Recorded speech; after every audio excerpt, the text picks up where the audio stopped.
এখন যেটা দেখাবো সেটা হইল হিমায়ক চার্জিং R-134a অর্থাৎ গ্যাস চার্জিং।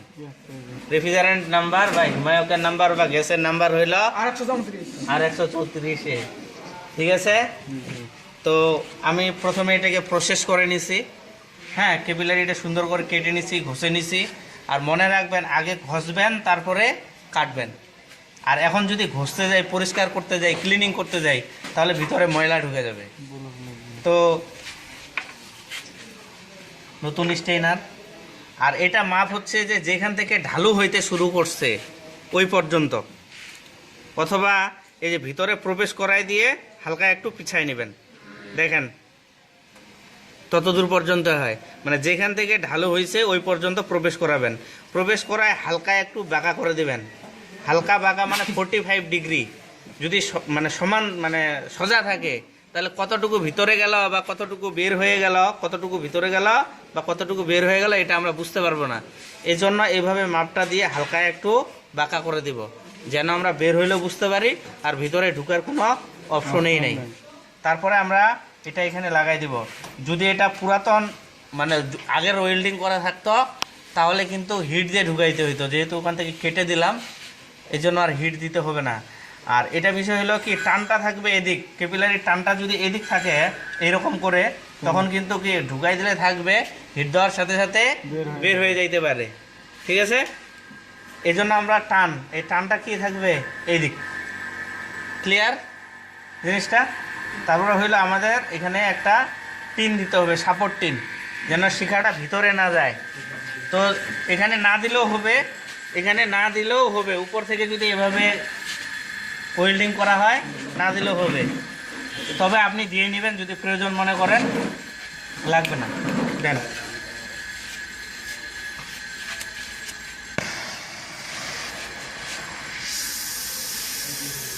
শিখাটা তৈরি করে নেবেন সুন্দর করে। আগে আপনার 1/4 পাশে ওয়েল্ডিং করবেন, 1/4 পাশে। এভাবে ধরলে কি সাপোর্ট টিন দিতে হবে? দিতে হবে না উপর থেকে।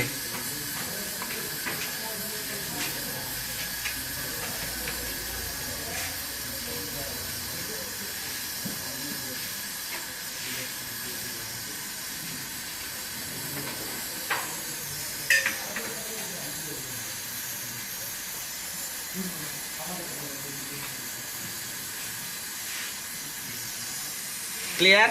তারপরে হইল আপনার ক্যাপিলারির পাশে।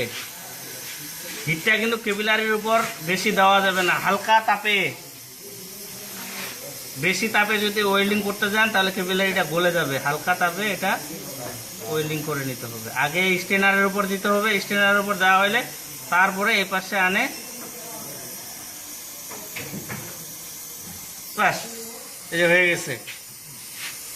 বেশি ব্রেজিং দেওয়া লাগে না। এখানে কি সর্বোচ্চ যদি যায় কতটুকু গেছে, 1 ইঞ্চি পরিমাণ, 1.5 ইঞ্চিও যায় নাই। আর আপনারা অনেক সময় অনেক বেশি ব্রেজিং দিয়ে দেন। তো এখন এটা ঠান্ডা করে তারপরে পিনটা লাগাইতে হবে, তারপরে হোস পাইপ মিটার লাগাইয়া ভ্যাকুয়াম করতে হবে। তো এটা ঠান্ডা হোক। তো এরপরে হইলো এটা ঠান্ডা হয়ে গেছে, আমাদের হোস পাইপ মিটার লাগাইতে হবে। তো কোনোদিন আপনাদের মনে হয় নাই যে হোস পাইপের কালার 3টা কেন? এটা মনে হয় নাই? এটা হইলো দেখেন, এটাকে আমরা ব্যবহারই করতে লো প্রেসার গ্যাস বলি, যদিও এটা কম্পাউন্ড গ্যাস ভালো নাম। আর এটা হইলো হাই প্রেসার গ্যাস। এটা লাল, এটা নীল। তো এই হোস পাইপটা, লাল হোস পাইপ যাবে আপনার এই যে লাল মিটারের নিচে, আর এই যে নীলটা যাবে আপনার এই যে নীলে, লো প্রেসার গেজে অর্থাৎ কম্পাউন্ড গেজে। আর এই যে এটা যাবে এখানে। এটা হইল ডাবল প্রেসার গেজ মিটারের সঠিক ব্যবহার। আমরা যখন এটা কি সিস্টেমে লাগে, তাই না? এটা আপনার সিস্টেমেই চলে যাবে। এটা হইল ডাবল প্রেসার গেজ মিটারের সঠিক ব্যবহার। এটা থেকে আপনারা এটা প্লাস দেন, কারণ এই যে ভালো যেটা হোস পাইপ, দামি যে হোস পাইপটা, ঠিক আছে, এই হোস পাইপটা একটু বেশি করে টাইট দেওয়া লাগে, নতুবা লিক থাকে যায়। হ্যাঁ, পিনটা অবশ্যই লাগাই নিব আমরা। পিনটা খেয়াল করে লাগাই নেবেন, অন্যথা যদি না লাগান আপনার কি হবে, চার্জিং শেষে হোস পাইপ মিটার খোলার সময় ম্যাপটা বের হয়ে যাবে।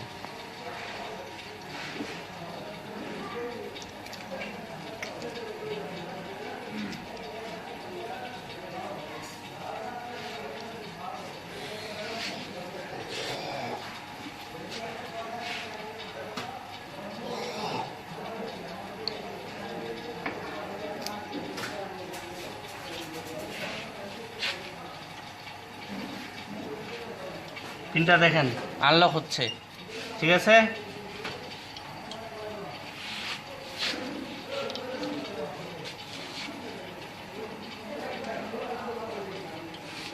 এটা টাইট দেওয়া হয়ে গেল, তাই না? আমরা কি করি, এটা টাইট দেওয়া থাকে, আমরা যখন এমনিতে ব্যবহার করি বা লো প্রেসার গেজ যখন ব্যবহার করি, এটা ভ্যাকুয়াম পাম্পে চলে যায়, তাই না? সিলিন্ডারে লাগানোর পর যখন আমরা এখান থেকে পার্জিং করি, দেখেন এখান থেকে আমরা পার্জিং করি, তো এই হোস পাইপের বাতাসটা বের হয়, কিন্তু এখানকার যে বাতাসটা আছে এটা কি বের হয়? কথাটা বুঝিয়েন আমার। যখন আমরা এটা ব্যবহার করি না, এই পাশেরটা ব্যবহার করি না, আমরা এই পাশে একটু দেখান দর্শকদের। হ্যাঁ, এই যে প্রথমে আমরা কি করলাম, ভ্যাকুয়াম করলাম, তাই না? ভ্যাকুয়াম করলাম, তারপরে এটা কি সিলিন্ডারে লাগাইলাম, লাগানোর পরে আমরা এখান থেকে পার্জিং করি, তাই না? করে পার্জিং করি, হোসপাইপ থেকে বাতাসটা বের করে দিই। বের তো বাতাসটা এখানকার হয়, কিন্তু এখানকার বাতাসটা, এখানে যে বাতাসটা আছে এটা কি বের হয়? এটা কিন্তু বের হয় না। কিন্তু এখন যেই নিয়মে আপনাদের চার্জ করে দেখাবো, সেটা এখানকার বাতাসটাও বের হয়ে যাবে। নিয়ে আসেন সিলিন্ডার, নিয়ে আসেন একটা। ভিডিওটা একটু লং হইতে পারে, অবশ্যই দেখবেন। আর যারা চ্যানেলটিতে নতুন তারা অবশ্যই সাবস্ক্রাইব করে নেবেন।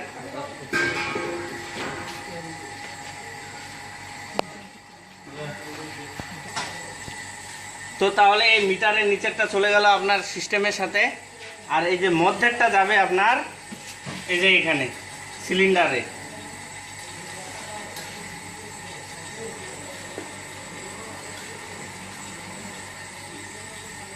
সিলিন্ডারে গেল। এটা কি বিষয়টা বোঝা গেছে?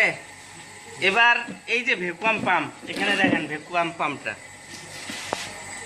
এই যে এখান থেকে যাবে আপনার ভ্যাকুয়াম পাম্পে। এখন বিষয়টা যেটা হইল এখানে দেখেন, তাহলে এটা সিস্টেমের সাথে, এটা আমাদের চলে গেল কোথায়? সিলিন্ডারে। আর এই লালটা চলে গেল কোথায়? ভ্যাকুয়াম পাম্পে। যখন আমাদের যখন ভ্যাকুয়াম পাম্পটা চালু করবো, এই চাবিটাও খোলা থাকবে, প্লাস হলো এই চাবিটাও খোলা থাকবে। তাহলে এখানকার যে বাতাসটা আছে সেটাকেও টেনে নিয়ে এসে বের করে দিবে। তারপরে সিস্টেমের মধ্যে যে বাতাসটা আছে সেই দিক দিয়ে টেনে বের করে দিবে। যখন আমাদের ভ্যাকুয়াম হয়ে গেল তখন আমরা কি করব, এটা টাইট দিয়ে দিব, এটা অফ করে দিব। তাহলে কি এটা আর পার্জিং করতে হবে সিলিন্ডারের চাবি খোলার পর? আর কিন্তু পার্জিং করতে হবে না। এটা যখন খোলা, এটাও খোলা, সিস্টেমের বাতাসটাও বের হইলো, প্লাস হইলো এখানকার হোস পাইপের বাতাসটাও বের হইলো। যখন নির্দিষ্ট পরিমাণ আমাদের ভ্যাকুয়াম হয়ে গেল তখন আমরা এটা টাইট করে দেব। এটা টাইট করে এটা খুলে ফেলবো, ঠিক আছে? এখন তারপরেই তো আমাদের সিলিন্ডারের চাবি খুলতে হবে গ্যাস দেওয়ার জন্য, তাই না? সিলিন্ডারের চাবি খুলতে হবে। তখন কি আর এটা পার্জিং করার দরকার আছে? কোনো পার্জিং করার দরকার নেই। এটা হলো ডাবল প্রেসার গেজ মিটারের সঠিক ব্যবহার। এভাবে যদি আপনারা ব্যবহার করেন ডাবল প্রেসার গেজ মিটারকে, তাহলে ভালো পারফরমেন্স পাবেন, ঠিক আছে? ক্লিয়ার?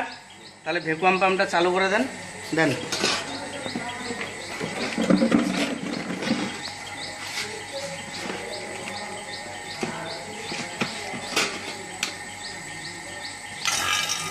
দুইটা চাবি কিন্তু খুলে দেওয়া লাগবে, এটাও খোলা লাগবে, প্লাস হইল এটাও খোলা লাগবে।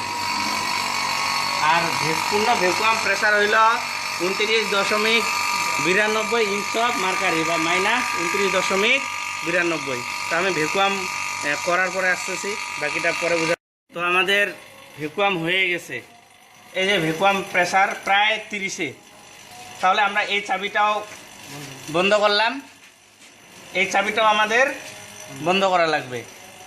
এখন আমরা এই ভ্যাকুয়াম পাম্পটা বন্ধ করে দেব। এটা কিন্তু এই লাইনটার কিন্তু আমাদের কাজ শেষ। আমরা সুতরাং ভ্যাকুয়াম পাম্পটাকে আলাদা করে ফেলতে পারি। এটা ভ্যাকুয়াম পাম্পটা নিয়ে যান, ওই পাশে রাখেন। তো এখন এখন এই যে সিলিন্ডারের চাবি খুলব,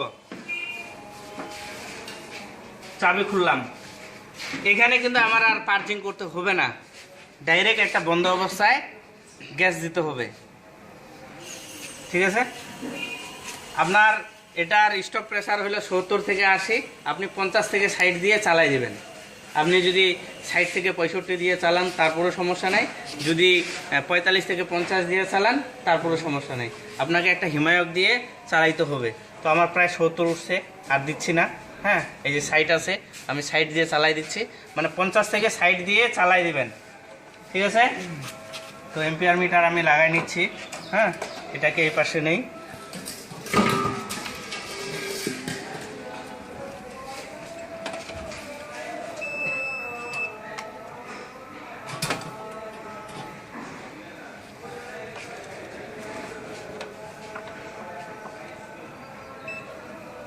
এখন সিস্টেমটাকে চালাই দেবো। আমরা ভ্যাকুয়াম করলাম, ভ্যাকুয়াম করার পর কিন্তু এই পদ্ধতিতে পার্জিং করা লাগলো না। আর যদি আপনি এই লাইনটা ব্যবহার করতেন তাহলে অবশ্যই পার্জিং করতেন, পার্জিং করে আপনি গ্যাসটা দিতেন। তো চালাই দেন সিস্টেমটা।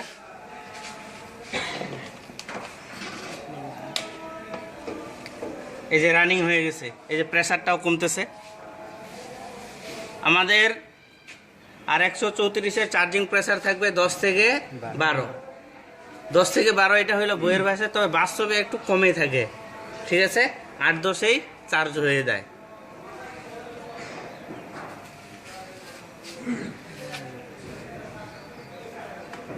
তাহলে এটা 0-র নিচে চলে গেল। তাহলে আমরা চার্জিং প্রেসার রাখবো 10। ঠিক আছে, 8 বা 10। এই গ্যাস দেওয়ার সাথে সাথে আমাকে কিন্তু হিটিং দেখতে হবে। সঠিক হিমায়ক চার্জিং সম্পন্ন হয়েছে এটার বোঝার উপায় হলো কন্ডেন্সার যে আছে, এটা আপনার সুন্দর হিটিং থাকবে, সঠিক হিটিং থাকবে, স্টেনার কুসুম কুসুম গরম হবে। ঠিক আছে, এম্পিয়ার ঠিক নিকবে, চার্জিং প্রেসার ঠিক থাকবে। তাহলে এটা 0-র নিচে চলে গেছে। তাহলে আমরা এখন হিমায়ক দিচ্ছি, এই যে দেখেন। ঠিক আছে, এম্পিয়ারটা লক্ষ্য করব, সাথে হইলো হিটিংটা দেখব, আরও দিতে হবে।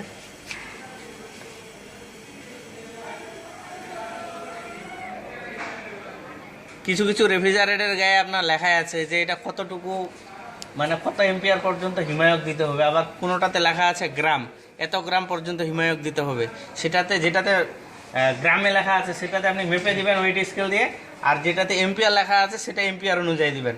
আর যেটার কোনো কিছুই নাই সেটাতে আপনি চার্জিং প্রেসার আর এই হিটিং দেখে দেখে গ্যাস দিবেন। তো এই যে দেখেন চার্জিং প্রেসার 10-এ আছে।